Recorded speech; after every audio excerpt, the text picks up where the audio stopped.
We opened 3 ghost kitchens during the pandemic, and every single one of them failed. College Avenue, Sports Arena, Barrio Logan. In this video, I'm going to explain why we did it, what we learned along the way, and what you can do instead. My name's Sean Walchef. I own 3 restaurant locations in San Diego. In this series, we are going to share failures. Yes, failures, the things that hurt. But from the failures, lessons are learned. And if you're strong enough to keep going, hopefully us sharing these secrets will help you from making the same mistakes that we did. Let's talk about ghost kitchens. Why did we get into ghost kitchens, what we learned from them, and what you can do from our lessons. We opened up ghost kitchens during the pandemic because that was the cool thing to do. No, honestly, that's not why we opened up ghost kitchens. We opened up ghost kitchens because we believed in delivery.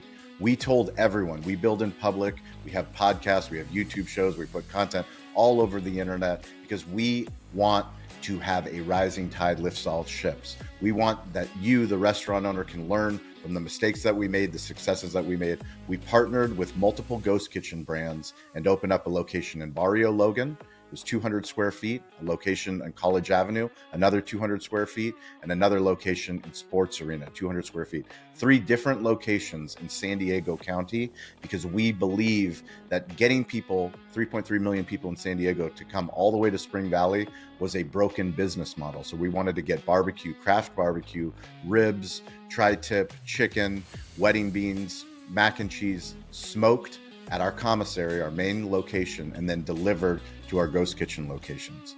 Guess what? Startup costs were very low. That was something very enticing about the ghost kitchen model, is that we could open up a new location, a new distribution location for less than $50,000. Equipment all in was less than $50,000. That was one of the many reasons why we were excited about the ghost kitchen model. So as part of the demand for ghost kitchens grew, it was happening not only because of the pandemic, but people were requesting delivery. People wanted easy solutions to get great food all over San Diego County. This made sense, so we made the bet to go in on ghost kitchens. And the reality of ghost kitchen was that rent was very high. Rent was high for our small square foot space, and most of the ghost kitchens were in stealth mode. So they weren't out there telling people about the locations. So the locations were difficult locations, great for delivery, but not great for a brand. So there was a lot of dependence on third-party delivery. And because of that dependence on third-party delivery, margins were very small, 20% and up to these third-party companies. So when you don't have enough demand and the margins are small, it makes for a very difficult business model. So we didn't own the customer, the apps did. That was something that was difficult. We tried different tactics to own the customer, put QR codes in bags. None of those things seemed to work. We documented all of those on YouTube, on TikTok, on Instagram. I know that's why many of you don't document things, is because that you don't want to fail. The reality is we learned from documenting, we learned from the failure, and it gave us multiple opportunities, which I will get into. The hard truth about ghost kitchens is that you have to be a very successful, high volume, high margin operator to pull off a distribution model. If you're a startup that wants to open up a restaurant, open up a catering company, it is very difficult and an expensive learning lesson if you go into the ghost kitchen model. It is difficult. There are other ways to do it, and I will share some of those things that you can do if you still want to get into the restaurant business. The reality is ghost kitchens can work for those high volume brands. For us, it didn't work. We believe in media, we believe in storytelling, we have deep relationships all throughout San Diego County. We have a brand that's been around for 18 years. People know who we are, yet we still couldn't financially make it work. To give you better insights into the financial analysis of what it was like to operate a ghost kitchen, in December of 2022, at one of our ghost kitchen locations, our total sales for the month was $13,564.10. Our rent that month was $3,500. Utilities ran us $1,820. Processing fees, which were 3%, ran us $406.92. Our third-party commission averaged 25%, which was another $3,391.03. Labor for the month, $3,687.11. Food cost $4,069.23, storage fee of $250, and a cleaning fee of $250. And if you do all the math, we lost at that location that month $3,810.19. So this is the hard truth. Orders came in, but the profits didn't. Volume without margin will slowly kill you.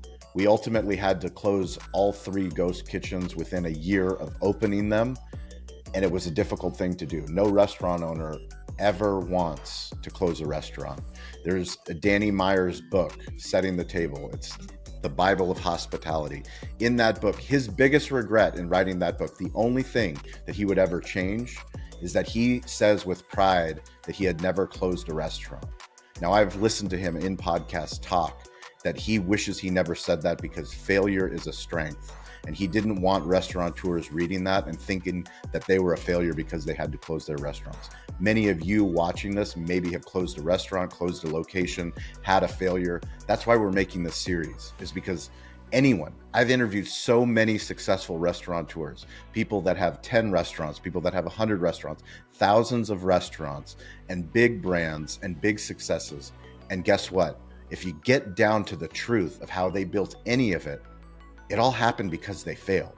Whether they remember how they failed, remember whether the story's good, whether we lock those feelings up, the truth will always be the thing that will set you apart. We want to share as much of the truth as possible. We're going to get deeper into these ghost kitchen stories. I'm going to bring Eric on, who is my chief financial officer, Howard, my chief operating officer.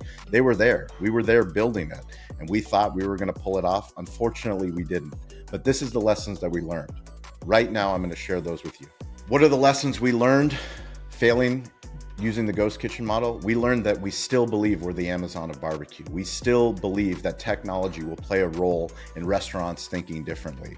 We still believe that the smokers that we have at our main restaurant in Spring Valley will help us build a catering business, allow us to deliver barbecue to more institutional buyers, some of the biggest employers, private employers, public employers in San Diego. We are going to partner with them to get more barbecue to more people.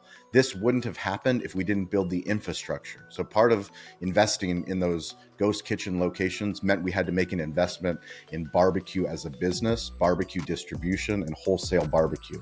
That's something that we still believe in and something that we are very excited about in the future. So some of the best things that came out of the failed ghost kitchen experiment is that we got the opportunity to open up at Snapdragon Stadium.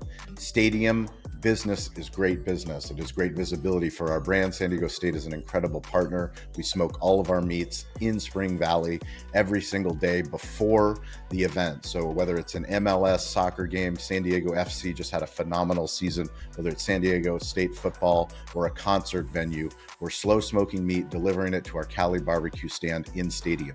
We also got the opportunity to open up on 32nd Street, the Navy base. So that is a built-in business, 55,000 soldiers on base.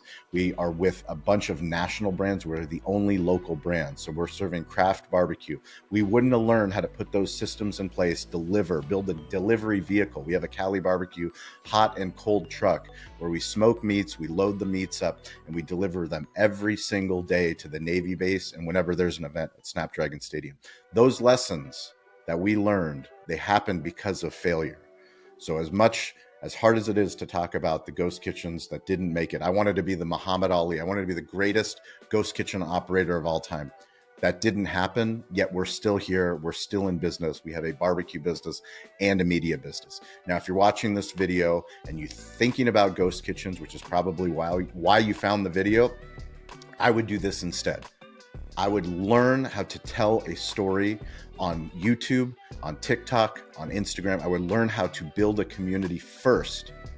Build a community, and it's going to be hard. It is going to take you time, but whatever recipe you have for your ghost kitchen, for your restaurant, you will need to be a creator. You will need to be a marketer. You will need to be a storyteller. And the only way to build a business is to build a community. Once you have a community, you can open up that business anywhere. But now with the advent of TikTok shopping and eventually YouTube shopping and Amazon, all of these different tools, you can have a global audience for your food, your product, your CPG good, whatever it is. So take the lessons that we learned. If you're watching this video, if you have any failures and you're a restaurant owner, I would love to hear them. We have so many different shows that we do. You can reach out to me on Instagram is the fastest at Sean P. Walchef. I'm weirdly available. I would love to hear your story. We'd love to feature you in content. Thank you for subscribing to the show. Please share this with another restaurant owner who could use some help or might be thinking about potentially opening up a ghost kitchen. Hopefully this gives them a different perspective.